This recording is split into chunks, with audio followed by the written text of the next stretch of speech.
Good morning, everybody. It's a privilege to be here, and there's certainly a beautiful spirit here. Can you hear me? Just turn that up a little bit. Keep talking. Keep going. So I'm just going to use my notes until the butterflies settle, and then I'll be fine. I just want to share with you about what God is doing through Stitches of Hope in Cambodia. To start at the beginning, just briefly, as a teenager I had a strong desire to work in a third world country, but my parents would not allow me to go. I won't go down that path. I married the pig of the bunch, John, he's here somewhere up there, and had 4 beautiful children. And after they'd left home and married, the challenges happened, of course, as everybody faces challenges. We lost our youngest son. And in 1999 I had ovarian and bowel cancer. During my months on chemotherapy, the Lord gave me a scripture, Psalm 118 verse 17. I will not die, but live and proclaim the works of the Lord. Yes. In 2004, I had a light bulb moment where I realised I'd not died, but lived. But I'd not really proclaimed the works of the Lord. The opportunity came for me to go on an awareness trip to Cambodia for 10 days. And after seeing the family where a 7-month-old baby was sold for $20 the day before, I knew God was calling me to Cambodia. So family, friends, and a lot of supporters began raising funds for me to go back to Cambodia to do what I knew best, and that was to teach sewing. I travelled twice a year for a month at a time to teach sewing in an orphanage, in a village where there was about 24 women, and in the women's prison. Hundreds of amazing things happened over the years, and God's blessings have been poured out over countless children, women and families. I don't have time to go into many, but I'm going to share some of them with you. Stitches of Hope now have several projects in Cambodia, including a children's home with 28 children, a community centre where 80 students are being educated, an HIV village where we support about 30 families who are affected by HIV, a village in Posat of about 30 grandmothers and who care for their grandchildren while a single parent is out trying to earn some money, and our sewing centre. I want to share now about our projects that we have run this year, and then I'll go back and show you some photos. One of my friends came up with the idea of providing sleeping bags at our sewing centre in Cambodia and shipping them to Fremantle, which was donated by a friend, and give them to the homeless in Perth. So we've got some photos of this project that's happened this year. So we had to start with telling them what a sleeping bag was. So I got John to lie on one of our sleeping bags to show them that it can open up like a blanket, or it can zip up along the bottom side and the long side to form a sleeping bag. They had no idea what a sleeping bag was. And then our famous Brett here, he produced a flyer that would enable people to know what we were doing and to support the project with $40 per sleeping bag. And our goal was to produce 500 sleeping bags to give to the homeless in Perth. So Shanti is our leader in the sewing centre over there, and we had to teach her how to use the computer so that she could communicate the skills and the progress of the project. Then the awesome task of going out and buying the suitable fabric. So it had to be not waterproof but semi-waterproof on the outside, wadding in the middle, which they didn't even know what wadding was, and then flannelette inside for the warmth, plus a long zip. For most of the sleeping bags that have come, they've got a pink zip because that was all we could get. But hey, the guys don't mind sleeping in a sleeping bag with a pink zip. When we went across in March, we had to go out and buy wadding. They had some, but they didn't have the large quantity. So they found a little shop with wadding, and I said, how are we going to get it out the sewing centre, which is about 40 minutes? Oh, easy, we just put it on a tuk-tuk, which they did. Piled 13, big, huge bundles of wadding onto the tuk-tuk. So then the progress of teaching them how to lay out the lining, the wadding, and everything had to be flat and straight and quilted so that the two layers don't move. A little girl there on the left came from a very abusive family. She was being abused. Her father had died. Her mother had remarried. The man didn't want her. He was abusing her. She wouldn't go to school and she wouldn't talk. And she was becoming very reclusive and disturbed. So they've taken her into the sewing centre. She's only 14, but she's thriving. She's learning to sew. She just loves the atmosphere. She's learning about God, and she's a real success story. So I've got a few photos there of the sewing team. Some of them choose not to be photographed because they've left an abusive situation, but we've got one guy. The guy at the top is our in-country director, Panray, a lovely Christian, honest man, and we've got quite a few women there who, all of them have come out of unsavoury situations. At the Wage and Woolarama this year, we did a promotion for sleeping bags, and we got good coverage from the local papers to promote our sleeping bag project. In March of this year, we took a young man who's learning filming, and he did some documentaries for us as a promotion for our sleeping bags, plus allowed the students and some of the adults to give their testimony, but I'm restricted by time this morning, so I didn't bring any along. So on the motorbike, John was a bit horrified, but I got on the back of the motorbike, which I used to do all the time in Cambodia many years ago, but now the insurance doesn't cover me and all that sort of thing, but never mind. Put on a helmet and off to the city to order the tags, which by law had to be on the sleeping bags. So that was exciting.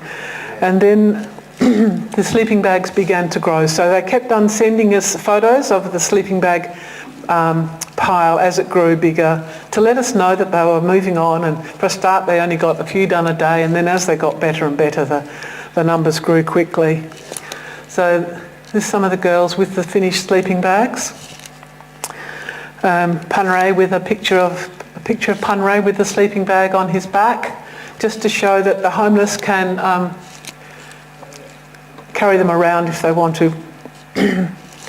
So they kept sending, which was very good, they kept sending photos of the sleeping bags, finished sleeping bags. And then with mountains of paperwork and a huge cost, they finally got out of Cambodia. So this is delivering them from the sewing centre into the warehouse in Phnom Penh. But then to get them from Phnom Penh to Sihanoukville, which is the port, it was a government paperwork and huge amount of dots and crosses to get them there. So they're here, they arrived in our shed, and so then we had to get them out quickly because it's still lots of cold weather and lots of cold people out there. So we delivered, the first lot were bags that went to homeless in Joondalup. This here is passages at Northbridge and at Mandurah. So the place in Mandurah that we took them to support homeless youth from 12 to 18. So I was horrified to know that there are 12-year-old homeless youth, but she assures me there's a lot of children that are out on the street because of domestic violence or drugs or whatever. So it's been a huge learning curve for us as well to understand the plight of people here. So this is passages in Mandurah, yeah? She was Mandurah, yes. And the next one... Somewhere in Perth. Yeah. Next photo before I get too confused. So yes, we found some sleeping bags being used, which was you don't have to wander far, and they're cold and they're tired. They roll out their sleeping bag and find a tree. One is Joondalup, and the other one is in Northbridge, in those big fig trees in near the park there. So it's a comfort to us to know that they're being used and filling a big need in people's lives. Now this is Northbridge as well. This is Rua, and this provides bags for anything, need and an address for the homeless, to a lot of Indigenous, but also we were there for an hour or so, and the place was buzzing with people coming in for what they need. We took down a couple of bags of clothing that had been given to us, and within 5 minutes the clothing had gone and the sleeping bags were walking out the door. So that's what it's all about. We didn't want them to be in storage, we want them to be used. In a wheel down at Albany, a lot of bags went to Albany because we had good support from the Albany community. In a wheel were amazing. Albany Community Foundation, who support homeless men in Albany.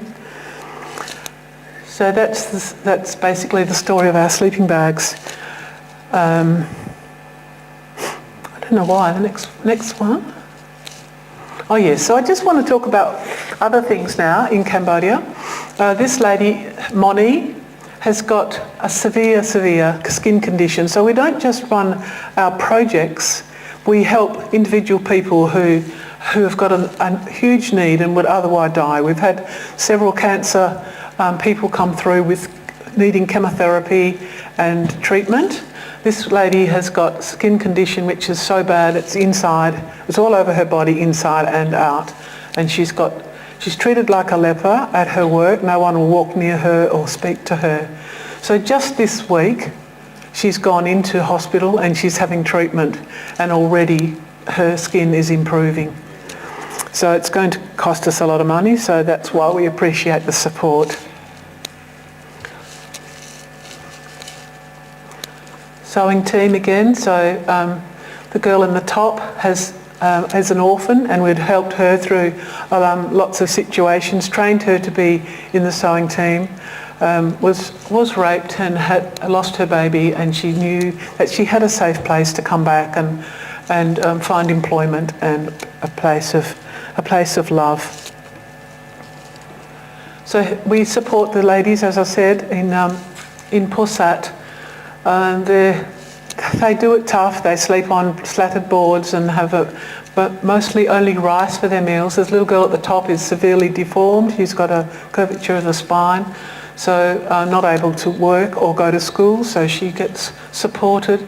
Plus we support several other young people there who are disadvantaged in some way. We are very proud of our sewing centre, our community centre at Shravian. We bought the land and built the building, a 20 by 8 metre building, and slowly we've been able to equip it with the essentials for education. So we've got between 80 and 85 students come there daily, ranging in age from little to senior kids. So she has the 3 teachers that we employ there. They start at 7 in the morning and they do 3 different time slots for teaching, finishing at 6 in the evening. So that happens 6 days a week. So the students they do go to a government school, but a lot of them, because the classes are so big, they don't get much tuition or help. So this is making the kids go from bottom of the class to up with the top, the extra education they're receiving. They've also mostly all given their hearts to the Lord, these kids. They learn scripture, they can get up and recite scripture and sing Christian songs, and it's an absolute delight. A family there just near our centre had just completed their brand new home after saving for about 10 years, and while they were all out one day, Grandma was home cooking and the place went up in smoke. So we've been able to not replace it, of course, but certainly help with them to start saving again for a new home. This is Shani, the mother, with 4 of her children, her 4 children. She's been in our program for about 7 years, 8 years, and she got cancer, breast cancer, and we helped her with chemo and radiation and support for everything that she needed. And so this is only a very recent photo, but just a few weeks ago she passed away. But the children have moved into the children's home because the father was going to sell them. The father who had left, he was going to sell them into the sex trade to make some money. So we've had them transferred legally before she died so that when she would pass. So we gave her at least 5 extra years that she wouldn't have had with the children. And she knew she was going home to be with Jesus. That was the exciting part. She'd accepted the Lord and she was at peace when she passed away. But it was a sad day. And this is our children's home. They got a vacant block next door to the children's home, and they grow veggies and love doing it. Some of our girls here helping prepare the food. So we've got a mixture of boys and girls. So we've got 2 houses joined together, and the girls have to be separate to the boys for child protection policy of the Cambodian government. But they do eat together and they do play together and they grow veggies together. So we've got beautiful children. And so this is our boys and our girls, all ready to go to school. Some of them go at a different time, so they're not all there. Our new tuk-tuk, donated by the Rotary Club of Swan Districts, of which I'm a member. So that was great because the old one was getting very clickety as it went along the road, and when we were travelling in it we'd have people laughing at us because it was making so much noise. So it was a happy day to get their new tuk-tuk. Children do music. Love their music. They dance, they give us concerts, they sing. They are very musical, the Cambodian people. They sing in both English and Khmer and learn. We've got 2 keyboards, we've got guitars that we've bought for them and various small instruments. These are our 2 senior girls who have just done year 12. So as of this week I've just heard that Malis on my right has just graduated and will be able to go to university. And the other one didn't get through, but she's going to continue to study bookkeeping and hoping to get into a bookkeeping course next year. So Marlies wants to be a policeman with the military. So where that came from, I'm not sure. So this is our senior girls, and every time we go across, usually with a team, or even if it's just a few of us go, they love to give us a concert with the Khmer dancing. So I know I'm restricted with time, so I could talk for hours underwater about Cambodia because I love it so much. But I really appreciate the support. This wouldn't happen without all the support that we get from friends and family and churches and communities. It's a massive project, but every time I say no more God, he brings up something else that we need to support. So thank you so much for giving me the time this morning.